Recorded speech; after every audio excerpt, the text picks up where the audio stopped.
Manipuri Wari Pambi Channel tabiriba pumnamakku amuh hana taram noksari ngasisu mayamgi ngaihak pothananabagidamak anauba Manipuri wari masa ama uduna laksari wari masa sigi maming ahingba marubumi wari masa sigi aibana S Hemanta Safam Haujik taminarasi ngasiga oina miyamgi ngaihak pothananabagidamak uduna laksari ba wari masa ahingba marubumi Ningtham tha loisilakle yening thasu mahusani laklani Sabitri gi thamoida punsigi yening tha amagidamak mihaubadi mikup khudinggini ibe ma Sabitri ngarang daktar salubadi kari upai takpirai insang napi khom balakpi ine thambalna hanglakliba wahang aduda Sabitri na thoina hainingna paukhum pirakte ine amhagi amhani ibungo saitabangi papsu mapokki haibaduni nangi puina na khumjinba ngamlabadi mafaba laigi nongdam haibaduni daine nangi dharma budi khudingna khangida hoida isa sidi nupi oibigi athoiba dharmani nangna ngakliba satita ahalna makatara ihe aidi kaubu kaurore ngarang kaithel da nama thengnarai nangbu themu haiduna kari kari no wa mayam ama pumi narakpani ne horel pothafam dangang rasi nupi oina poklaga nau pubu ngamdrabi aina madusu aigi iral nate haiduna bu dharma sanabi amadi aigi nungsibana pullariba ipuroiba bu yumbal lambigi kang khathangni haiduna inthokhlambadi aigi kari puina oigani ahalado satkre migi asaubo phamaduda kusumal kharagidamak hawai hekminariba mata sandrika da onsinduna Sabitri na hanglai ita angang aton badu satpa hairabro khara khara turoi ngamloi satle senada badi yadrida haujikti kanana sena hauriba mapana luna taubibro masani dana Sabitri tumin laikre mapi irasi libado Chandrika na ure mana wahai ama soikiba gumle nupigi awabani masu khanglibani adubu Sabitri gi phiba maduda mateng pangnabagi upai amatasu udrabi Chandrika na haidorai ita nang atopa nupa amada amuk nayum palagera Sabitri na mata ibe amada khara hangoirap yengaga hairai nangna wabi bana aigidamak aina wari bana pumnamakki kiba masida kanadagi kari matiang noita penna kapokpasu ngamjadrabi Sabitri na aina pumnamak thengnagani matagum pi marik marik kharado fizina hanjil hanjin takthokpa laknabado magi maithongda tariba mami adugi artha khanglabi Chandrika na ahingba malbumi amabu khusemna siraba marubumi oihanbada pumnamakna una khangna yengduna lairiba aikhoibu itana waraurabra Sabitri paukum amata supiraktre pothaba amasung sa thakpagi matam oirakladuna saoraba mana masingi pham aduda thabak suriba mipum khudingmak farm house ta laknaduna magi kanglup sing punsinaduna sa thaknanaba sem sanari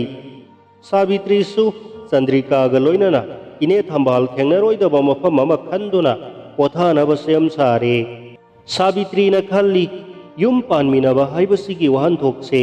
sada nauda sandokpa khaktagira mayon yamba punsigi masatpu wafamasi khaktana mamai sumhanba chumbara mahakna masi masu khalli madudi safu kallaba samajki saitheng asida naujaribi mana thanggadaba khongthangna kadomda wakhal mayam amana naihatpirabido tapna uitharakle lamtagi numitna tarang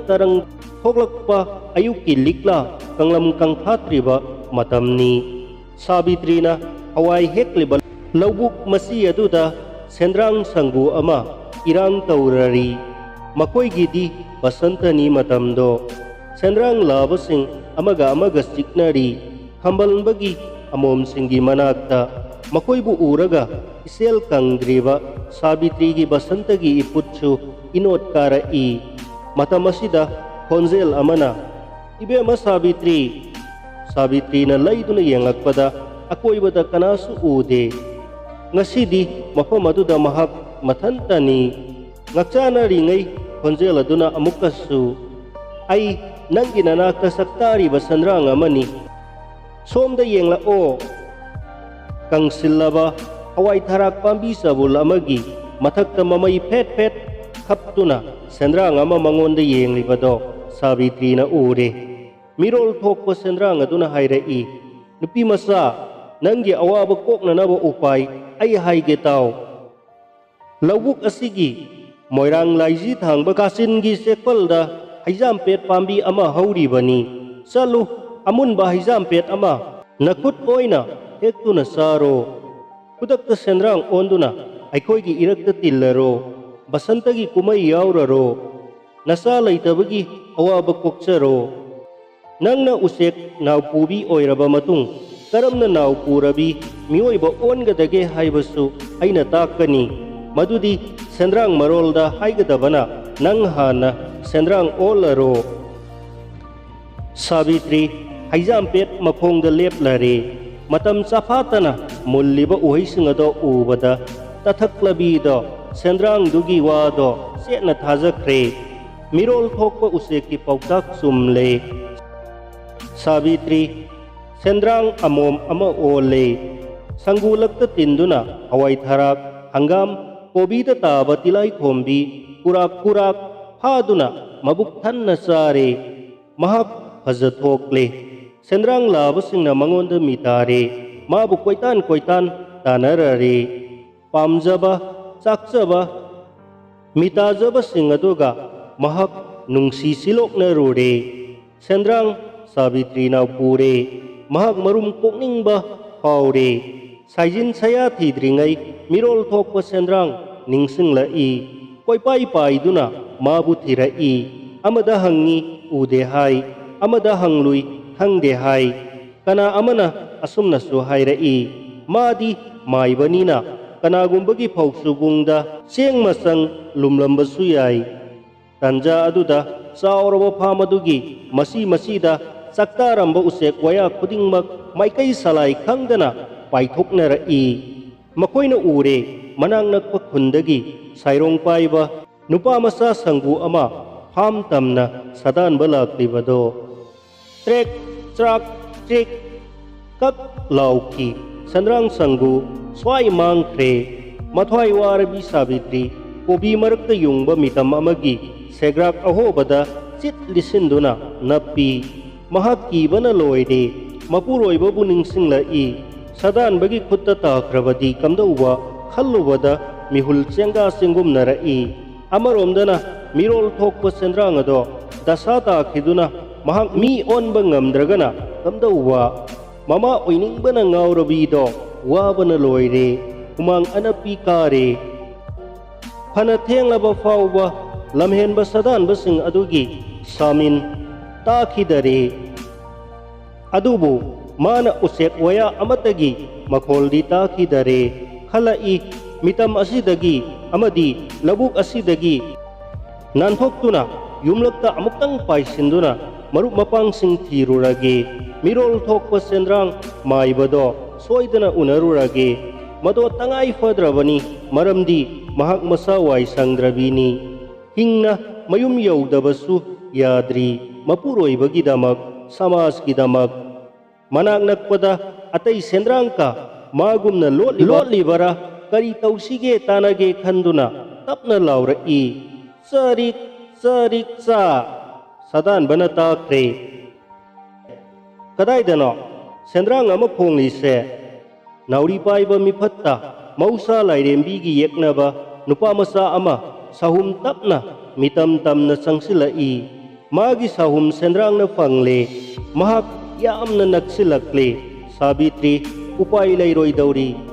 mahak sangda adrenaline gi sangwang khalai tho obama haina mitam gi segraktagi फट पाइथोरई खुलक तमना पाइबा हौरई era सेंद्रांग पिक्रू नंगनसु सदानबा अहु मरी संगदुना नाउरी फट फट कापसिलई सावित्री की मसा मसगंदा मरु अमा पाले लोंगना हाइथरक्तुना महक लैमाइदा तारे कना कना लैबगे अइबु कनबियु अइबु अमुक्ता कनबियु लैबाक्ता ओन थोइना सैना खांगलिबा सावित्रीबु सदानबा अमना मखौरी सरम पाइसिनदुना थांगतलगा सखोम अमसु फारोइदबा उसेक मसा नंगना कदाइदा लोटकनी हा मखौरी सरम फुल्लबा सेंद्रांग अदुना लाउरई सेंद्रांग नत्ते अई मीना ओनबने अइबु कनबियु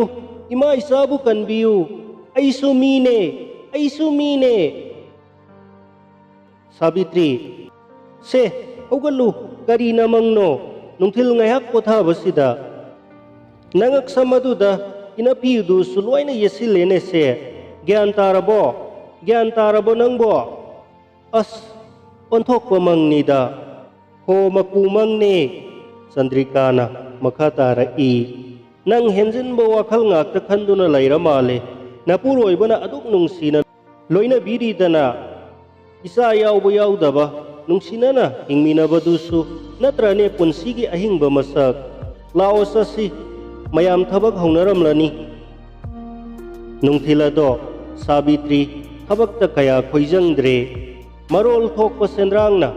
ममंगदा हाइरंबा वा काउथोउ याद्रे यासंगबदा थबक फुत्थारदुना मयाम काइनख्रबा मतुंगदा महाक मंगदा सेंद्रांगना ताक्लबा मफम अदुदा प्रप प्रप संगसिलाई अंगकपनी मंगदा थेंगनखिबा हाइजामपेट पांबीदुमक मफम अदुमक्तदा हौरमले मंगुमलबा मागी ताइबंगदा हाइजामपेट पांबी अदुना पाउखोंग लिसिंग सलकले